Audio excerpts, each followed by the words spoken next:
A young man lived in a small town surrounded by rolling hills and quiet streams. Yet, despite the beauty around him, he felt trapped, not by the world outside, but by the storm of doubts and worries in his mind. He feared failure so deeply that he hesitated to take any risks. Every time he tried something new, he would second-guess himself, wondering, what if I fail? What if people laugh at me? What if I'm just not good enough? Because of this fear, he never pursued his dreams. He stayed in the shadows, watching others succeed while he remained stuck in the same place. His days were filled with regret, and his nights were restless, haunted by thoughts of missed opportunities. One evening, an old traveler visited the town. He was known for his wisdom, and people often sought his advice.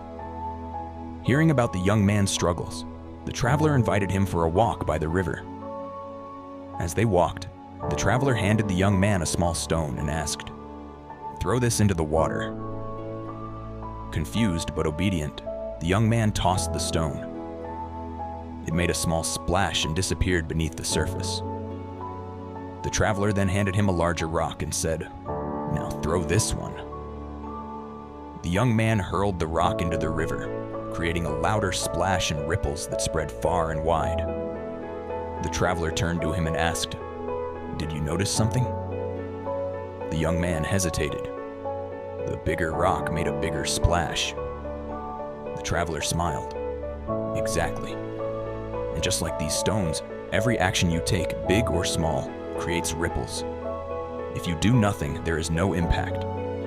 But if you take action, you create change. It doesn't matter if the splash is small at first. What matters is that you begin."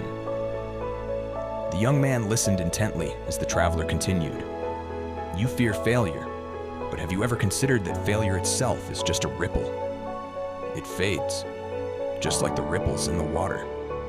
But regret is like never throwing the stone at all, never knowing what could have been." The young man felt something shift inside him. For years, he had let fear control his actions, but now he understood that inaction was the real failure. From that day on, he decided to take chances. He started small, pushing himself beyond his comfort zone. Some days were hard, and he stumbled at times, but each effort created new ripples, leading him closer to the life he once only dreamed of. He realized that success wasn't about never failing. It was about never being too afraid to try.